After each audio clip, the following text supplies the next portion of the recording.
Welcome back to r/NeighborsFromH, where people share stories about their crazy neighbors, and if you're new to my channel, please don't forget to subscribe to join our amazing community, and without any further ado, let's dive right into the stories. And the first one is titled Tales of the Electric Sandwich. I apologize in advance for what will be a fairly lengthy post, but if you have the stamina to read to the end, you will learn what it is like to live sandwiched between two people who claim to have electrosensitivity and are, albeit slightly detached from reality and common sense. I should have written this 2 years ago, as that was when I moved in and shortly after experienced an intense 2-month initiation of sorts.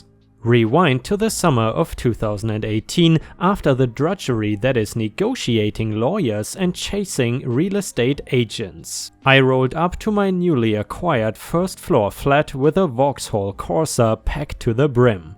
A rolled up mattress secured with an old leather belt shooting over the passenger side, where my friend Jim and soon-to-be lodger was also seated, hunched over to avoid having his face pushed against the windscreen. Greeting us at the door was our new deceptively sweet neighbor Sally, whom on a previous occasion when Jim and myself had been viewing the property had invited us in, offering tea and/or wine. In hindsight, and considering she had already expressed her concerns about the local internet junction boxes, the big green metal boxes you see on every other street, and the fear that I was going to install a smart meter, I should have expected her to make continuing and incrementally larger requests to reduce my electric footprint. Did I mention I have a second neighbor as well? How could I forget Leanne, who just so happens to also have electrosensitivity? Leanne is less vocal, but by God does she love a good old-fashioned letter written in all caps. Leanne lives above me in the top floor flat, Sally below me, therefore electric sandwich. Shortly after moving in, Sally started by asking if I could turn my Wi-Fi off at night, as the previous neighbors were kind enough to do this. You may think that this would be a reasonable request and that maybe I could have, but I knew this would be the thin end of the wedge, so I politely told her that I wouldn't be able to do this. I thought I had nipped this in the bud until the night of my housewarming party. I probably should have let them both know I was having friends over, but to make things clear, it was the weekend, I only had around 10 people over and we left for town at 11 p.m.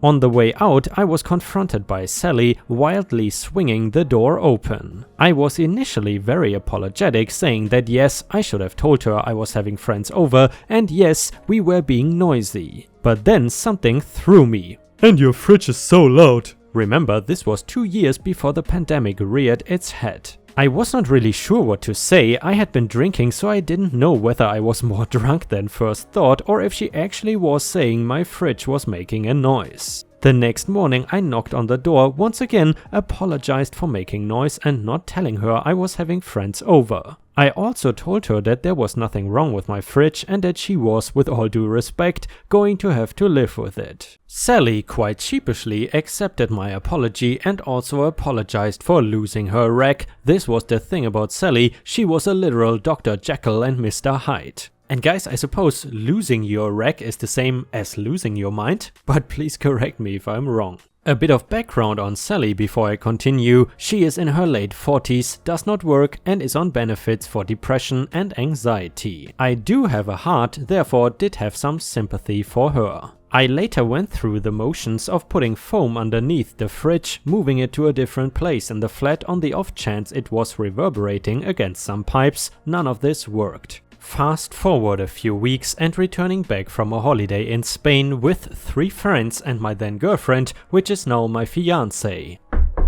I answer the door and Leanne is standing before me. Leanne is in her late 70s but looks surprisingly chipper, retired and is apparently an artist. The exact details of the conversation I cannot remember, but I do remember Leanne aggressively going on to say that she was kept awake all night by my fridge and freezer and asking why I even needed a freezer. I responded, you have to understand that, insert comment about how having a fridge/freezer is normal and that I just cannot get rid of it. Needless to say, the conversation ended with us at odds and I had to just walk away. So begins the notes. And guys, here you can actually see some of the real quotes that OP had to deal with. Number 1, Monday, "We need to have a meeting. Your fridge, freezer are causing a problem in this house. Vibration and noise. Urgent." And the next one on Saturday, "The noise from your fridge is kicking off again. This is appalling. Please put something under it and make sure it's level and not touching the wall. Thanks." I am assuming they did not realize we were on holiday, so had been progressively adding more and more notes to the pile before then realizing and moving them. After this conversation, however, she plonked them all right back on our doorstep, handily dating them so it is easier for me to order them. This whole debacle ended with them phoning environmental health, the noise police, and Sally getting her landlord to write a letter to us asking us to fix whatever was going on. Her landlord just so happened to be a lawyer and wrote this letter with the law firm's logo in the letterhead. No doubt to try to intimidate us, the environmental health guys came around and to everyone's surprise, there was nothing wrong with my fridge. There have been many events in the last 2 years involving my Wi-Fi, my thunderous footsteps, and most recently Sally being convinced we have a 5G antenna bolted to the side of their house. It was over the last month and no doubt partly due to the lockdown that her mental health has been getting worse. Finally though, she has gotten some help. This was only after I had to call 999 after her screaming at us and ringing our doorbell in the middle of the night, kicking and punching our door and playing music just as we get into bed. As I say, there were many events that happened over the last 2 years, and if enough people are interested, I may go into a bit more detail. Keep safe and keep sane. And guys, you know, this whole being electrosensitive etc. actually reminds me of Better Call Saul. Have any of you seen that show? And I gotta say, I don't really believe in all this electrosensitivity whatever, but one thing I've recently heard of is that a Chinese company, I think the name is Xiaomi, they have essentially developed something that allows you to charge your phone from a distance. So basically you can have your phone laying on the table 3 meters away and there is some sort of device in your bedroom that can charge your phone from afar. I'm not exactly sure yet if I would want to have something like that in my bedroom. Either way, if you have watched until here, please don't forget to like the video and post some star emojis in the comments if you want to help me out. Thank you so much in advance. And the next one is titled, "Crazy lady lit my buddy's land on fire so he burned down her world." Buckle up, this one is long. I was visiting a friend who owns and operates a trailer park. Basically, his house is the main office. A couple had just moved into a lot with their mobile home, the dude seemed fine and him and his girlfriend had just had their first kid. Well, at 3 AM, just a few hours after I arrived, the boyfriend showed up at my friend's house, the main office. Apparently, he had a DNA test done and he found out the kid was not his. So, while the girlfriend was still in the hospital, he started effing around on her to get back at her.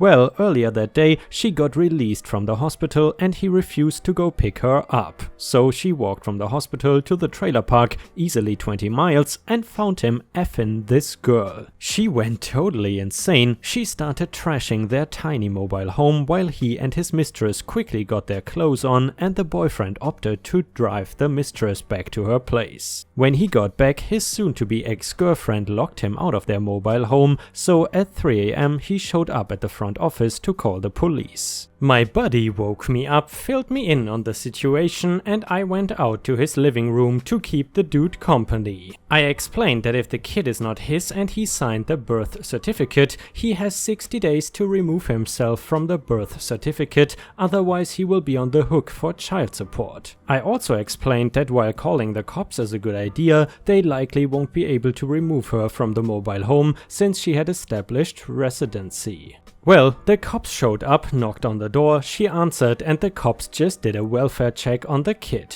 They left and he was allowed back into the mobile home by his soon-to-be ex. It would have been nice if that was the end, but nope, not even close. Not even 30 minutes after the cops left, the dude came back up to the main office and said he needed to call the cops again. She stole his car. From what he said, she even tried to run him over before she sped off into the night. Before the cops could get back to the park, she came back and she started doing donuts in my buddy's yard. She ran over his garden and just screwed up his yard in general. She finally stopped about a minute before the police arrived. The cops got out of their cruisers and arrested this chick on the spot. The charge? Misdemeanor malicious mischief. They charged her for ruining my buddy's garden, and that was it.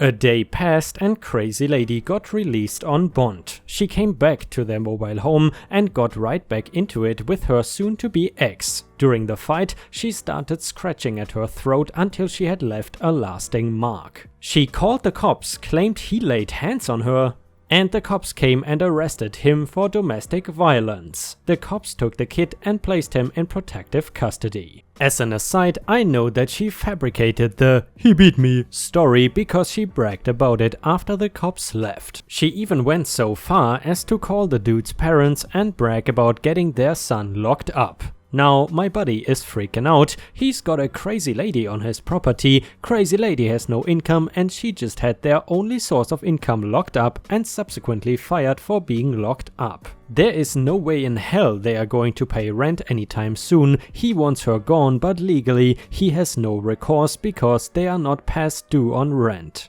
Another day passed, homie was still locked up and Crazy Lady had started throwing all of their belongings into the yard of their lot and partially onto my buddy's property. My buddy told her she needed to clean up her yard by 6 PM or he would write up a violation. She ignored him. An hour or so after that, I was helping my buddy move some stacks of bricks in his backyard, which was right next to the lot her boyfriend had rented, and the entire time she was just talking to herself. She was not talking to herself in a normal way though. And by the way guys, is talking to yourself ever really normal? Anyway, no, she was yelling random stuff like, "Minimum wage and they fired me, $10.75 an hour and they fired me, 35K a year and they fired me, mother truckers." or "I just want to enjoy my life in peace, but they won't let me, I will kill them." We decided it would be best not to acknowledge her at all. We stopped working and went back inside for some lunch. And then we saw the smoke. This crazy girl was piling up her own crap and lit the pile on fire on my buddy's property, not even on her own lot. My buddy called the cops who arrived in record time along with the fire department. They arrived to find her with a lighter and a can of gasoline in her hands. She had the water running and she tried to go turn it off, but the cops stopped her. My buddy opted to turn the water off for her, so he went and turned the water off to her mobile home. She screamed her head off at my buddy for doing that, despite the cops telling him to go ahead and do it. The fire department put out the fire and the cops put handcuffs on her and stuffed her into their cruiser. I thought to myself, finally this crazy woman is getting put away for arson. Nope, the fire marshal refused to come investigate, so it could not be classified as arson. The cops wrote her a citation and released her. My buddy told the cops he wanted to press charges for trespassing as she had started the fire on his property. The cops advised that they could not because they would need to show intent. She needed to know she was trespassing. In other words, since there wasn't a clear marker indicating that she was, the cops could not arrest her for it. So my buddy told the cops where his property started and asked if the cop would explain to her so that when she inevitably does trespass again, they will be able to arrest her. The cop agreed. He explained where her property ended and that she was under no circumstances to step foot on my buddy's land. As the cops were leaving, she looked at me and my buddy and said, "You're lucky I don't bash your heads in with my baseball bat," followed quickly by, "I'm going to blow your damn heads off, mother truckers." The cops had their windows rolled down, but they did nothing. They just left. An hour passed and we see Crazy Lady standing in the middle of the street, stopping every car that passed. Finally, one of them pulled into the park, parked on my buddy's property, and let her use their cell to call the cops. Why was she calling the cops? She tried to get them to come arrest my buddy for turning her water off for her on police orders. Since she was standing on my buddy's property to call the cops, he whipped out his phone and recorded her standing on his property, and then he called the cops himself. When the cops came, she was certainly surprised when they put her in handcuffs immediately. The cop who had responded before,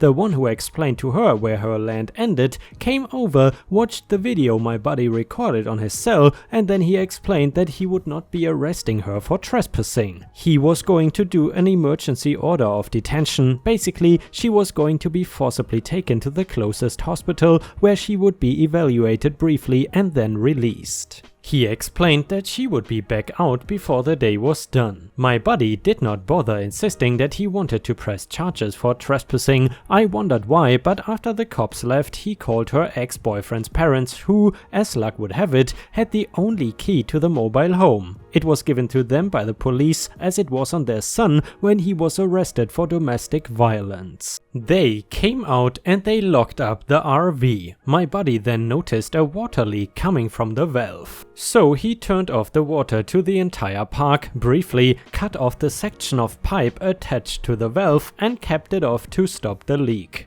Lastly, remember how he warned the crazy lady to clean up her yard or she would get a violation. Well, she never cleaned up her yard. Instead, she threw just about everything that was in the RV into the yard. Well, as it is written in the rental agreement, my buddy cleaned her yard. He took everything that was out in the yard, TV, mattress, microwave, etc., and he hauled it off to the dump.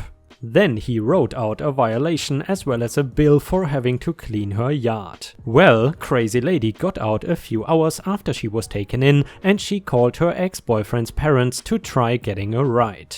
They promptly hung up on her and they immediately called us. We had plans to grill out for dinner and my buddy invited them over for dinner and a show. She arrived after the sun had set and well, after we had eaten dinner. We were sitting out on my buddy's patio, which had a very clear view of the mobile home. When the crazy lady saw us, she let us know how she really felt. She called us every name in the book. She hadn't gotten to the mobile home yet, and because it was dark, she couldn't even see that her yard has been cleaned. We sat there and took every name she could dish out, and we collectively laughed as we all knew what was about to happen. After she realized we were laughing at her, she hit us with a final "screw you" before storming off to the mobile home. As she got closer, she could see that her yard was barren. When she got to the door, she could see the notice attached. When she went to turn the door handle, it would not budge. After a few moments of silence, it finally clicked in her head. She screamed out into the night,